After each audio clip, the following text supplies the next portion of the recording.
नमस्ते दोस्तों, मैं प्राध्यापक बहिरम देवेंद्र, हिंदी विभाग, महाराजा जिवाजीराव शिंदे महाविद्यालय श्रीगोंदा, आप सभी लोगों का आज के पाठ में स्वागत करता हूं। यह वीडियो शैक्षणिक उद्देश्य से बनाया गया है। इसमें कोई निजी स्वार्थ एवं कोई व्यावसायिक हेतु नहीं है। दोस्तों, आज हम लोग जो पाठ देखने वाले हैं, इस पाठ का शीर्षक है जंगल दाह।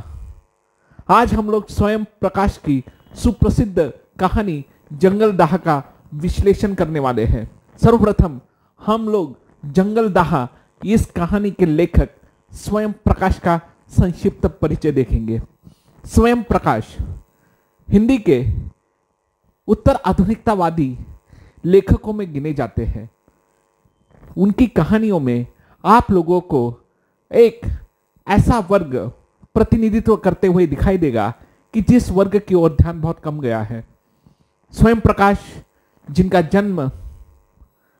प्रकाश आपका जन्म 20 जनवरी 1947 इंदौर मध्य प्रदेश में हुआ।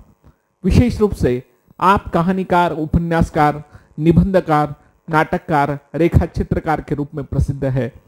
स्वयं प्रकाश के सुप्रसिद्ध कहानी संग्रह है मात्रा और भार, सूरज कब निकलेगा, आसमां, कैसे कैसे, अगली किताब, आएंगे अच्छे दिन भी, आदमी, जात का आदमी, चर्चित कहानियां, अगले जन्म, आधी सदी का सफरनामा, पार्टीशन, नन्ना कासिद।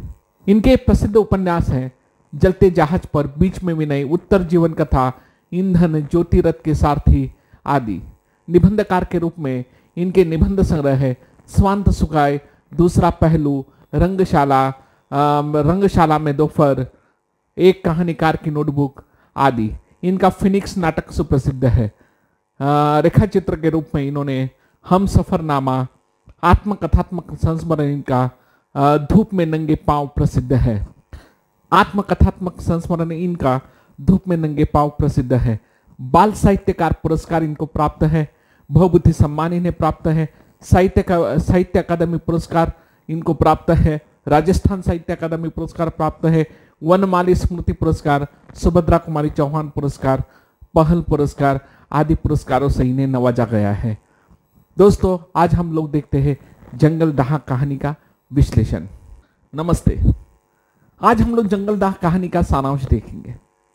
जंगल दाह कहानी आदिवासियों के विस्थापन की कहानी है, ऐसा भी कह सकते हैं। आदिवासियों पर छाए हुए गहरे संकट की कहानी, ये भी कह सकते हैं। आदिवासी जिस जंगलों में रहता है, जिन पशु पक्षियों के साथ उसका रिश्ता है, जहां पर वो रहता है, उनके अस्तित्व का संकट उन पर छाया हुआ है, चाहे पशु पक्षी हो, चाहे आदिवासी हो। दोस्तों, जंगल दाह कहानी का उद्देश्य यही है। आज हम लोग जंगल दाह कहानी का सारांश देखेंगे। मामा सोन का चरित्र जंगल दाह कहानी में बहुत महत्वपूर्ण है। आपको पता है, मैं अब इस कहानी का संक्षिप्त सारांश आपके सम्मुख प्रस्तुत करता हूं। मामा सोन तीर चलाने में, धनुर्विद्या में सबसे होशियार, वह जंगल का चप्पा चप्पा जानते हैं। मामा सोन ऐसे वीर धनुर्धर है कि उनके तीर कमान, उनकी निशानेबाजी की चर्चा चारों ओर है। तीर कमान चलाने में होशियार, तीर बनाने में होशियार। आदिवासियों को के बच्चे जो है जंगल में रहने वाले, उन बच्चों को वो तीर चलाना सिखाते थे। क्योंकि आदिवासी बच्चों को तीर चलाना क्यों महत्वपूर्ण है? क्योंकि उनकी आजीविका ही शिकार पर चलती है। वो आखेट नहीं करेंगे तो खाएंगे क्या? लेकिन इस आखेट के भी कुछ नियम होते हैं। ये सारी बातें मामा सोन इन बच्चों को सिखाते थे। सारे आसपास जंगलों में रहने वाले सारे आदिवासी अपने बच्चों को मामा सोन के पास भेज दिया करते थे, और मामा सोन भी उन्हें बड़े प्यार से जंगल के कानून कायदे सिखाते थे। आदिवासी बच्चों को शिकार करने के नियम सिखाते थे। सबसे पहले तो अपने पीछे वह इन आदिवासियों बच्चों को सारे जंगल को में घुमाकर जंगल का ज्ञान देते थे। जंगल में कौन सा पक्षी कहाँ रहता है, पशु पक्षी क्या करते हैं, उनके उठने बैठने के नियम क्या है, कौन से पक्षी को मारना चाहिए, कौन से पशु को मारना चाहिए, और उसके बाद उन पशुओं की जान क्यों बचानी चाहिए। क्योंकि आजीविका एक दिन का खेल नहीं है, आखेट करना एक दिन का खेल नहीं है। ये मामा सोन जानते हैं। मामा सोन वन संपत्ति को नष्ट नहीं करना चाहते, और यही सबसे बड़ा दृष्टिकोण आदिवासियों का है। और मामा सोन इन बच्चों को सिखाते रहते हैं और आदिवासी बच्चों के वे गुरु हैं। और गुरु दक्षिणा के रूप में ये सारे आदिवासी बच्चों के माता पिता इनको आप कहेंगे गुरु दक्षिणा कह सकते हैं। तो मामा सोन को खाने पीने के लिए कच्चा मांस हो, फल हो, फूल हो, पौधे हो, जो कुछ खाने पीने की चीजें हैं वो थोड़ी थोड़ी भेंट के रूप में दे जाते थे। मामा सोन इन बच्चों को बड़े प्यार से जंगल के और कानून के जंगल के नियम सिखाते थे।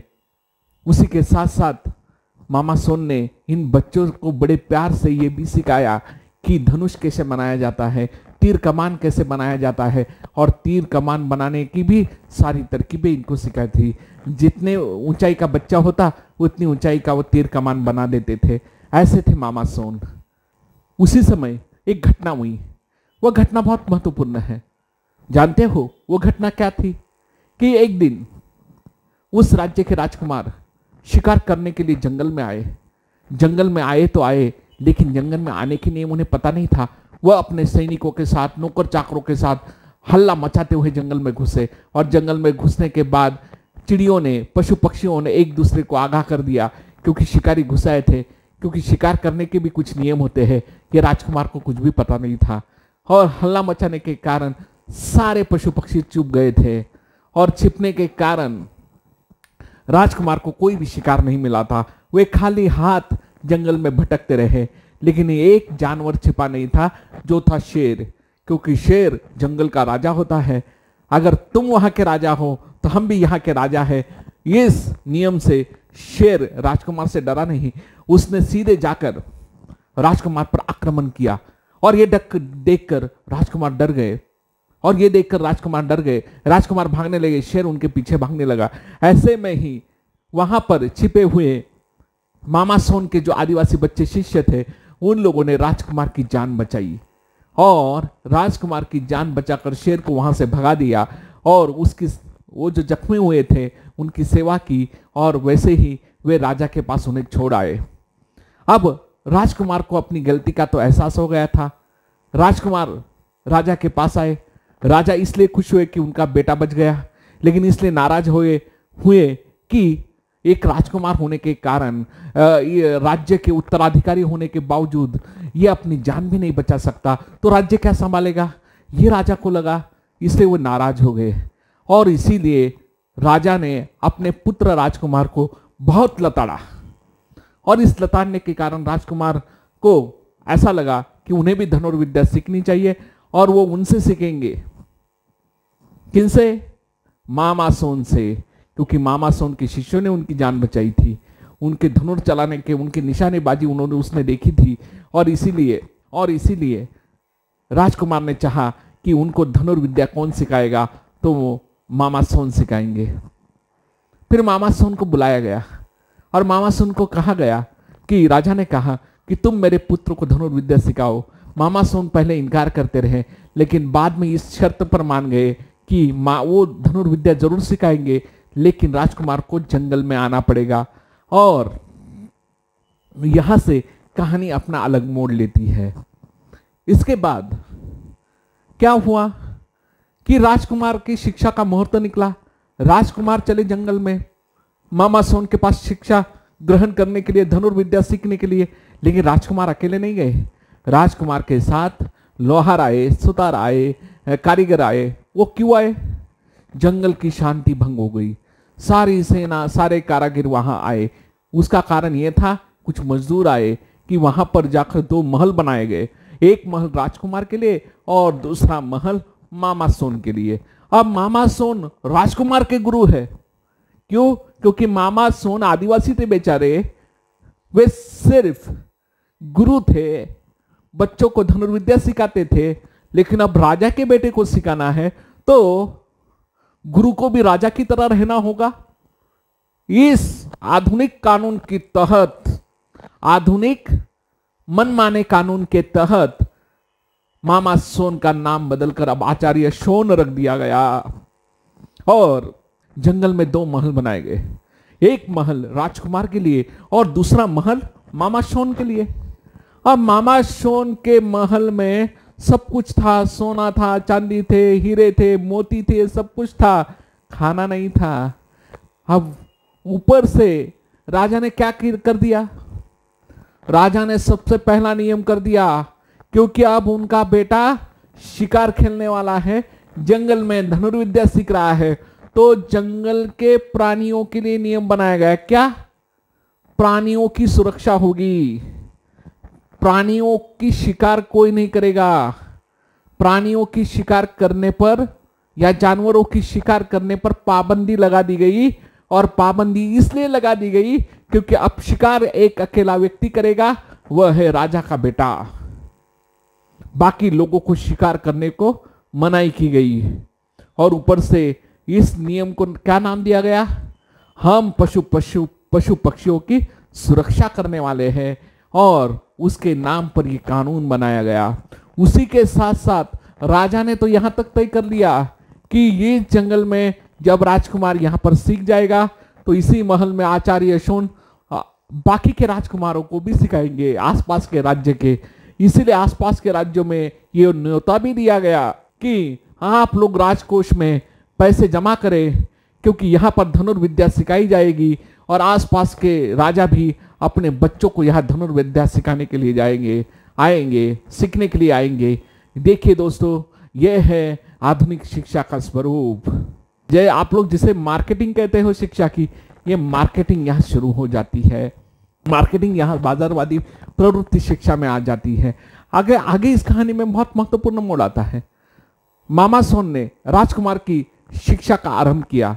राजकुमार को सबसे पहले कहा कि तुम्हें सबसे पहले जंगल देख लेना चाहिए, जंगल के चप्पे चप्पे से वाजिब होना चाहिए। तो राजकुमार ने कहा, मेरे सैनिकों ने यह जंगल पहले से ही देख लिया है, इसलिए मुझे देखने की जरूरत नहीं है। ऊपर से राजकुमार ने यह भी कहा कि तुम कितने दिन में मुझे सिखाओगे, तुम जितना जानते हो उतना। मामा सोन ने कहा कि 6 चांद में तुम सीख जाओगे। तब इन्होंने कहा, राजकुमार ने कहा कि 6 चांद में नहीं, मुझे 1 महीने में जितना हो सके उतना सिखाओ, तुम जितना जानते हो पूरा सिखाओ। आखिर मामा सोन ने उन्हें यह भी कहा, अरे शिक्षा ग्रहण करने में पूरी उम्र चली जाती है, शिक्षा एक दिन की बात नहीं होती। लेकिन राजकुमार मानता कैसे? क्योंकि वो राजकुमार था, उसको अहंकार था अपने राजा होने का। और मामा सोन उन्हें कहने लगे कि सबसे पहले जंगल देखो, ये देखो, वो देखो। तब मामा सोन ने यह भी उन्हें कहा कि सबसे पहले तुम व्यायाम करो, कसरत करो, ये भी बातें कही। तो राजकुमार ने कहा, सुबह जल्दी उठकर मैं कसरत करूंगा? नहीं। राजकुमार को इस बात का गुस्सा आया। मन ही मन उन्होंने कहा कि मामा सोन मुझे आखिर में एक दिन कहेंगे सारे वस्त्र निकाल कर उनकी तरह लंगोटी लगाकर घूमो। इतना गुस्सा राजकुमार को आ रहा था। राजकुमार की बातों से हारकर मामा सोन ने उन्हें धनुर्विद्या सिखाना आरंभ किया। मामा सोन ने बहुत सारी तरकीबें की। कभी चिड़ियों के झुंड में तीर चलाने के लिए कहा, कभी काठ की चिड़िया बनाकर उनके सामने रखी गई। फिर भी राजकुमार तीर चला नहीं सकता था, क्योंकि राजकुमार मन से सीख नहीं रहा था। ये सारी बातें हो रही थी। ऐसे करते करते अनेक तरकीबें मामा सोन लेकर आए। आखिर में तो यहां तक परिस्थिति आ गई कि मामा सोन ने एक तख्ता लटकाया, तख्ते पर कहा कि तुम तीर चलाओ। 10 में से 9 तीर तख्ते पर लगते, और वहां पर मामा सोन जाकर निशानी चिड़ियों का चित्र बना देते, कहते कि आज 10 में से तुमने 9 चिड़िया मारी, और फिर राजकुमार खुश होता। मतलब ऐसी परिस्थिति से, मतलब इस प्रकार से राजकुमार की दयनीय धनुर्विद्या की शिक्षा चल रही थी। लेकिन मामा सोन वहां पर राजनीति के गुलाम बन चुके थे, कुछ नहीं कर सकते थे। उनको दर्द बहुत हो रहा था, क्योंकि अब उनके वो शिष्य नहीं रहे थे, वह राजकुमार को इस प्रकार सिखा रहे थे। राजकुमार ने यह भी संदेश भिजवा दिया कि उनकी धनुर्विद्या अच्छी चल रही है, और उनकी धनुर्विद्या देखने के लिए 1 महीने के बाद राजा वहां आ पहुंचे। अब देखिएगा, उसके बाद वहां आकर देखा राजा ने कि राजकुमार तो कुछ भी नहीं सीखा है। अब ऐसा करने के बाद करे क्या? उनको राजकुमार पर गुस्सा आया, लेकिन वो गुस्सा निकाले कैसे? क्योंकि वो बाण ठीक से चला नहीं सक रहा था। ये सब कुछ देखने के बाद उन्होंने कहा, कुछ भी हो जाए, अगर मेरा बेटा बाण नहीं चला सकता और कोई नहीं चला सकता, और मामा सोन और किसी को भी धनुर्विद्या नहीं सिखाएंगे, क्योंकि मेरा बेटा भी नहीं सीखा है तो दूसरे को सीखने का कोई अधिकार नहीं है। इस क्या कह सकते हैं इसे, इस कानून के तहत इनके मतलब क्या कैसे राज सत्ता के अमानुष कानून के तहत उन्होंने कहा ठीक है तुम चिड़िया नहीं मार सकते तो एक काम करो, तख्ते के ऊपर मामा सोन को बांध दो, और मामा सोन तो इंसान है और उन पर निशाना चलाओ। और वहां पर एक बहुत सुंदर वाक्य कहा है, जब मनुष्य को उस समय मारना आसान हो जाता है कि जब उसकी मुस्के बंदी हो, हाथ बंधे हो, पैर बंधे हो, ऊपर से राज सत्ता मारने वाले के साथ हो, तो मनुष्य को मारना आसान नहीं है। इसीलिए उन राजा ने राजकुमार को आदेश दिया कि मामा सोन को बांध से मार दो, और उसी समय मामा सोन को तख्त से बांधा गया, उनकी मुस्के तानी गई और उनके पैरों को, हाथों को तख्ते से बांध दिया गया। और वहां पर राजा ने आदेश दिया अपने पुत्र को कि तुम अब बांध चलाओ, और उस समय राजकुमार ने बांध चलाया और उसी समय जंगल में हाहाकार मच गया। जंगल के हाथी, घोड़े, जिराफ, पशु, पक्षी सारे लोगों ने और राजा के सैनिकों पर आक्रमण कर दिया, और वहां पर सैनिकों में और इन आदिवासियों में, पशु पक्षियों में लड़ाई शुरू हुई। और ये हंगामा इतना बड़ा हो गया कि राजा के सैनिक हारने लगे, भागने लगे, क्योंकि आदिवासियों के तीर कमान इनकी छाती को छेद रहे थे और सारे लोग भाग रहे थे। मामा सोन की जान बच गई थी, लेकिन राजा के वफादार सैनिकों ने राजा और राजकुमार को बचाने का प्रयास किया, लेकिन जाते जाते जंगल में वे आग लगा गए। और आदिवासी, पशु पक्षी राजा के सैनिकों से तो लड़ सकते थे, लेकिन अग्नि देवता से कैसे लड़ते। और इस अग्नि देवता वहीं पर सारा जंगल दाहा हो गया, सारा जंगल राख हो गया। कहते हैं राख में राजा और राजकुमार, उनके सैनिक भी मारे गए। और कहा जाता है कि जली हुई राख में फिर से जंगल में नए पौधे आएंगे, पेड़ पौधे खिलेंगे, नई वनस्पतियां खूब जोर से खिलेगी, ऐसा कहा जाता है।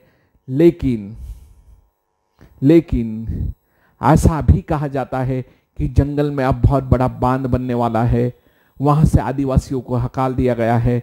मामा सोन के वंशज शायद ही जंगल में फिर से निर्माण हो गए।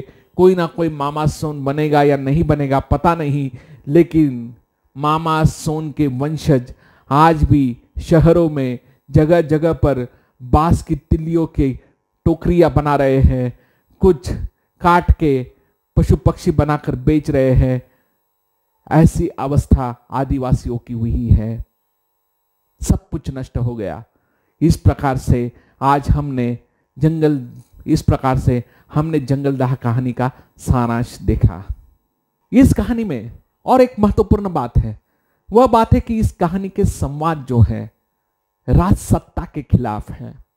जो राजसत्ता, जो जनतंत्र जनता के लिए बना है, लेकिन वही जनतंत्र बाद में बदलकर, परिवर्तित होकर कह सकते हैं कि हुकुमशाह बन जाते हैं, तानाशाह बन जाते हैं। और तानाशाह में परिवर्तन कैसे होता है राजसत्ता का, इसका ये बहुत सुंदर उदाहरण है।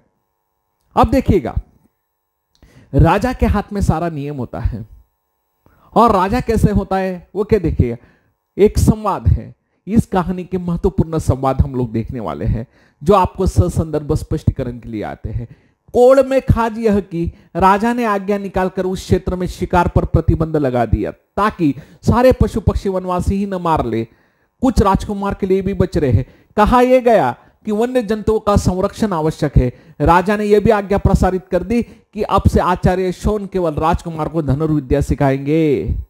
यह भी मैंने आपको कहानी के समय भी कहा था कि राजा अपने मत अनुसार नियम बदलता है, अपने स्वार्थ अनुसार जनता के नियम बदलता है, तो तानाशाही शुरू हो जाती है। मुझे इस पर से अंग्रेजी लिटरेचर की 1945 में प्रकाशित एनिमल फार्म नाम का नॉवेल याद आता है। एनिमल फार्म में बहुत सुंदर बात कही थी कि जो 7 रूल्स वो लोग बनाते हैं, वह 7 रूल्स अपनी अपनी पद्धति के अनुसार वो बदलते रहते हैं। शायद ये कहानी के संवादों को देखते समय, कहानी का उद्देश्य देखते के समय हमें राजा के जो विचार परिवर्तित होते रहते हैं, उनकी जो नीति है उसमें यह हमें दिखाई देता है। अगला संवाद है, संपूर्ण का तो मुझे नहीं मालूम, लेकिन सीखने के लिए तो पूरी उम्र भी कम है, सीखना तो जीवन भर चलता ही रहता है। यहाँ पर शिक्षा का नियम है कि कभी भी हम लोग शिक्षा पूर्ण नहीं करते। सीखना या अभ्यास करना ये जीवन भर चलता रहता है, हम लोग जीवन भर शिष्य ही रहते हैं। अगला एक मुद्दा यहाँ पर लिया गया है, मैं तुम्हें इस काम के लिए 1 महीने से ज्यादा समय नहीं दे सकता। 1 महीने में जितना जानते हो फटाफट मुझे सिखा देना, वरना मैं दूसरा गुरु ढूंढ लूंगा। देखिए दोस्तों, शिक्षा व्यवस्था में गुरु का सम्मान, राजसत्ता के मद में राजकुमार अहंकारी बन गया है, वो अपने गुरु का अपमान करता है। मतलब गुरु कैसा होना चाहिए, गुरु के ज्ञान से गुरु को पहचानना जरूरी होता है। और यहाँ पर ज्ञान को सम्मान नहीं दिया गया, गुरु के वस्त्र, उसके वन में रहना, इसी के कारण गुरु के प्रति तुच्छ भाव राजकुमार के मन में जो है ये भाव जाने जरूरी है, क्योंकि मामा सोन आदिवासी है। इसका अर्थ उनका ज्ञान आज प्रकृति के कितने पूरक है हम सभी लोग जानते हैं। अगला संवाद है, आखेट को तुम्हारी भाषा में क्रीड़ा कहते हैं। हमारी तो यह आजीविका है, हम तो अपने अस्तित्व की रक्षा के लिए आखेट करते हैं, वह भी हमें एक दिन नहीं करना है। इसीलिए इस बात का भी ध्यान रखते हैं कि किसको मारना है, किसको नहीं मारना है। हमारे आखेट से पशुओं की संख्या कम नहीं होती। यहां पर बहुत बड़ी बात कही है कि यहां पर आदिवासी वन में रहते हैं। वन में रहते इसका मतलब वो वन को खत्म नहीं करते, वन के नियम भी जानते हैं। ये जीवन का नियम है कि आप लोगों की आजीविका के लिए जितनी जरूरत है उतना ही उसका उपयोग करो। आज हमारी भोगवादी मानसिकता इतनी भयंकर हो चुकी है कि आज भोग में हम लोग आज हमारी भोगवादी मानसिकता ऐसी हो चुकी है कि आज हम लोग संपत्ति का संग्रह करने लगे हैं, संपत्ति के मोह में जाने लगे हैं। यहां पर लेखक ने बहुत बड़ा नियम कहा है जो आदिवासी जानते हैं। आदिवासी प्रकृति के पूरक है, प्रकृति के मारक नहीं है। आदिवासी प्रकृति के रक्षक है, वह प्रकृति के नियम जानते हैं। अगर हम लोगों को जरूरत जितनी है उतना ही आखेट करेंगे, क्योंकि वो एक दिन नहीं करना है, पूरे जीवन भर यही करना है। इसीलिए उनके नियम के अनुसार पशु पक्षियों की संख्या भी नहीं कम होती। राजसत्ता के मद में स्वार्थी जो भी लोग हैं उन लोगों के लिए शिकार एक क्रीड़ा होगी, लेकिन आदिवासियों के लिए आजीविका है। ये इसकी ओर इशारा लेखक करते हैं। अगला संवाद जो महत्वपूर्ण है, आजीविका थी अब नहीं रहेगी, आखेट पर प्रतिबंध लगाया जा चुका है। अब तो मैं ही मारूंगा, जितने भी मारूंगा, और जब से मुझे ही मारने हैं तो कितने भी मारूं, क्या फर्क पड़ता है। एक ध्यान में रखिएगा, कार्ल मार्क्स ने जो सपना देखा था वह खत्म हो चुका था। जनतंत्र के नाम पर जनतंत्र को लूटने वाले लोग अपने अनुसार नियम बनाते हैं और उस नियम को तोड़ने के लिए यही लोग आगे आते हैं। ऐसी अवस्था है, राजकुमार गर्व से कहता है, मद मस्त होकर कहता है, आजीविका उन लोगों के लिए थे, अब लेकिन शिकार पर पाबंदी है। अब मेरे मन में जितने आए उतने में मारूंगा। क्या जाता है इसमें, आगे ये भी कहा है, मतलब इनको प्रकृति खत्म हो जाए इसका डर नहीं है। आज आदिवासियों का अस्तित्व नष्ट होगा तो प्रकृति का भी नष्ट होगा, प्रकृति का नष्ट होगा तो आदिवासियों का भी नष्ट होगा। यह बाजारवादी, भोगवादी और तानाशाही लोग नहीं जानते। अगला संवाद है, फिर यहां तो एक जीता जागता मनुष्य था। अरे मनुष्य से बड़ा कौन सा लक्ष्य हो सकता है, खासकर जब उसकी मुश्कें बंदी हो और पीठ तख्ते से सटी हो, चारों तरफ सशस्त्र सैनिकों का पहरा हो और सरपरस्ती के लिए पीठ पर राजा का हाथ भी हो। एक ध्यान में रखिएगा, उसी समय मनुष्यता, मानवता नष्ट हो सकती है। जहां यहां पर कहा गया है, राजकुमार जब मामा सोन पर निशाना तानते हैं तो एक मनुष्यता पर निशाना तान रहे थे, क्योंकि मारने वाले के सर पर तानाशाही राजा का हाथ होता है, राजसत्ता का हाथ होता है, तो वह कभी भी सामने वाले का शोषण करने में डरता नहीं है। आज आप लोग देख रहे हो हम लोगों का यथार्थ क्या है। कहानी बड़ी प्रासंगिक है।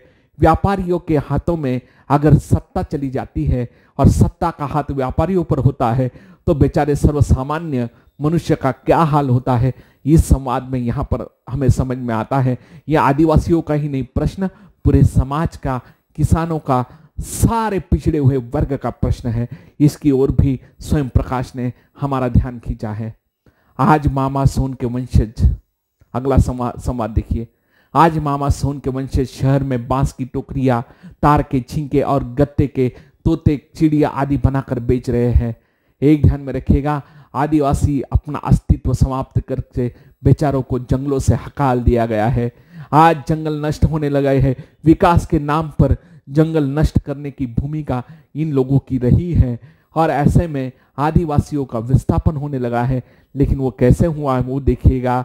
आज शहरों में यहाँ वहाँ काम करते हुए मजदूर, आदिवासी मजदूर जो अपने जंगल से टूट गए हैं, क्या वो बड़े बन गए हैं? क्या वो बहुत सुख में है? अरे जिन जीवंत पशु पक्षियों में वो रहते थे, आज उन्हीं पशु पक्षियों के लकड़ी के तोते बनाकर बेचने की बारी इन आदिवासियों पर आए हैं। तो इससे तो समाज में जागृति होगी। प्रकृति को बचाओ, आदिवासियों को बचाओ, यही संदेश यहाँ पर स्वयं प्रकाश देना चाहते हैं। अब आते हैं इस कहानी का उद्देश्य। दोस्तों, इस कहानी का उद्देश्य मैंने कुछ मुद्दे यहां पर अधोरेखित किए हैं। सबसे पहला उद्देश्य, एक ही पंक्ति में, आदिवासी संस्कृति पर आने वाले संकट की आहट लेखक ने इस कहानी के माध्यम से बड़े यथार्थ दृष्टिकोण से प्रस्तुत की है और बड़ी रोचक भाव से प्रस्तुत की है। जल जमीन जंगल का ये जो संघर्ष है, राज्य सत्ता के बीच, तानाशाहों के बीच और आदिवासियों के बीच, ये चलता ही रहेगा। ये भी बात कही गई है। इस कहानी का अंत बड़ा अजीब है। इस कहानी का अंत बड़ा अजीब है। इसकी ओर भी ध्यान देना जरूरी है कि ये सब कुछ राख हो जाएगा, फिर भी इसमें से नई वनस्पति आएगी, कहीं ना कहीं मामा सोन फिर से जन्म लेंगे, ऐसा माना जाता है, ऐसा आशावाद है। और जल जमीन जंगल का ये संघर्ष चलता रहेगा। इस कहानी का दूसरा उद्देश्य है आदिवासियों का पर्यावरण और पशुओं से लगाव। आपने इस कहानी के आदिवासी बच्चे देखे होंगे, मामा सोन का पूरा चरित्र देखा होगा कि उन्होंने हर जगह पर पशु पक्षियों से कितना लगाव है। पशु पक्षी उनकी जान बचाते, ये आपको काल्पनिक लगता होगा, लेकिन इस कल्पना के पीछे ये यथार्थ है। ये भी ध्यान में रखिएगा, ये भावना है कि पशु पक्षियों के साथ जीने वाले और मरने वाले आदिवासियों की स्थिति क्या है, इस पर लेखक ने जोर दिया है। वैश्वीकरण और बाजारवादी मानसिकता के शिकार आदिवासी समाज इस वैश्वीकरण और बाजारवादी मानसिकता का किस प्रकार शिकार हुआ है, इस पर भी यहां पर लेखक ने जोर दिया है। राज्य सत्ता की गुलाम शिक्षा व्यवस्था, अब मैं इस पर अधिक नहीं बोलूंगा। आज शिक्षा व्यापार हो चुका है। राज सत्ता अपनी पद्धति से शिक्षा का व्यापार कर रहा है। शिक्षा का निजीकरण कैसे होता है, इसकी पूरी प्रक्रिया यहां पर आरंभ हो चुकी है और उसके खिलाफ भी स्वयं प्रकाश ने इस कहानी में से एक मुद्दा हमारे सम्मुख रखा है। यह भी ध्यान में रखिएगा कि ये कहानी, तो मैं कहता हूं कभी कभी हंसी आती कि ये कहानी एक मुद्दे पर नहीं, इस कहानी के हर एक पंक्ति पर एक नया मुद्दा आ सकता है। राज सत्ता की गुलाम शिक्षा व्यवस्था, आप लोगों ने मामा सोन की परिस्थिति देखी होगी। वहां पर किस प्रकार से शिक्षा व्यवस्था को गुलाम बनाया जाता है। शिक्षा के नियम अपनी पद्धति से बदले जाते हैं। राजकुमार अपनी अपनी पद्धति से निशाना लगाने की जो तरकीबें करता है और राजा ने जिस प्रकार बाजारवादी शिक्षा व्यवस्था कैसे होनी चाहिए उसका जो व्यापार किया है, यह भी इसका नियम है। शिक्षा का व्यापार, यह हम लोग देखेंगे। राज सत्ता का क्रूर चेहरा, राज सत्ता अपने स्वार्थ के लिए क्या कर सकती है, इसका यह उदाहरण है। मैंने आपको बार बार मैं एनिमल फार्म इस नॉवेल का उदाहरण देता हूं। वहां पर एक हॉर्स होता है, घोड़ा होता है, वो बेचारा देश के लिए अपनी जान देने के लिए तैयार है और आखिर में जब वो बूढ़ा होता है तो एनिमल फार्म नॉवेल में फिर उसको ये लोग बेच देते हैं। वही बात यहां पर है। जिस समय मामा सोन अगर राज सत्ता के शिकार बन चुके हैं, मामा सोन को ही वही राजकुमार उन्हें मारने तुला है। जो उन्हें धनुर्विद्या सिखा रहे थे। राजसत्ता ने अपने स्वार्थ के लिए, अपने निहित स्वार्थ के लिए समाज का कितना बड़ा नुकसान किया है, ये वहां पर दिया है। राजसत्ता का क्रूर चेहरा इस कहानी में दर्शाया गया है। राजसत्ता के शोषण करने की अलग अलग तरकीबें इस कहानी में से हमें पता चलती है, और आदिवासी समाज का यथार्थ लेखक ने हमारे सम्मुख इस कहानी के माध्यम से रखा है। इसकी ओर भी ध्यान देना जरूरी है। स्वयं प्रकाश की जंगलदाह यह कहानी हम लोगों को सचेत करती है, हम लोगों की आंखें खुली करती है, हम लोगों को यथार्थ से परिचित कराती है कि आदिवासियों का अस्तित्व बचाना है, प्रकृति का अस्तित्व बचाना है, पशु पक्षियों का अस्तित्व बचाना है। हम निजी स्वार्थ के लिए उनके अस्तित्व पर जो संकट ला रहे हैं, उस संकट को हमें बचाना जरूरी है। जंगलदाह कहानी पर्यावरण प्रेम का भी संदेश हमारे सम्मुख रखती है। जो आपको स्क्रीन पर दिखाई दे रहे हैं वह आप लोग देख सकते हो। जंगल का दाह कहानी में, जंगल का दाह कहानी के मामा सोन का चरित्र चित्रण कीजिए। मामा सोन से आदिवासी लोग किस प्रकार स्नेह रखते हैं, राजकुमार किस प्रकार मामा सोन की शिक्षा का अपमान करते हैं, जंगल की शांति क्यों भंग हो गई, राजकुमार का धनुर्विद्या अभ्यास कैसे चल रहा था, मामा सोन आचार्य सोन कैसे बन गए, मामा सोन शिकार के कौन से आदिवासी बच्चों एवं राजकुमार को बताते हैं, कौन से नियम बताते हैं, आदिवासी जंगल के पशु पक्षियों का आदर कैसे करते हैं, राजा ने मामा सोन की मुश्कें क्यों बांध दी, सैनिकों ने जंगल में आग क्यों लगाई, उसके दुष्परिणाम क्या हुए, आदि आदि सवाल इसमें पूछे जा सकते हैं लघुत्तरी रूप में। आप लोग ये स्क्रीन पर देख सकते हो। इस कहानी में जंगल का दाह कहानी का सारांश लिखिए, उसका उद्देश्य स्पष्ट कीजिए। जंगल का दाह कहानी आदिवासी के अस्तित्व के विस्थापन की कहानी है। राजसत्ता के शोषण की प्रक्रिया का ब्यौरा जंगल का दाह कहानी स्पष्ट कीजिए। राजसत्ता की गुलाम शिक्षा व्यवस्था है, जंगल का दाह कहानी के माध्यम से स्पष्ट कीजिए। आदिवासी और जंगल के घने संबंधों को जंगल का दाह कहानी के माध्यम से स्पष्ट कीजिए। मामा सोन का चरित्र चित्रण कीजिए। आदि आदि अनेक प्रश्न इस कहानी पर तैयार हो सकते हैं। इसी प्रकार दोस्तों, फिर से मैं आप लोगों को कह रहा हूं, अगर आदिवासी बचेंगे तो जंगल बचेगा, पर्यावरण बचेगा, प्रकृति बचेगी। इसकी ओर हमें ध्यान देना जरूरी है। इसी के साथ आज के पाठ में आपसे विदा लेता हूं। जय हिंद, जय कर्मवीर।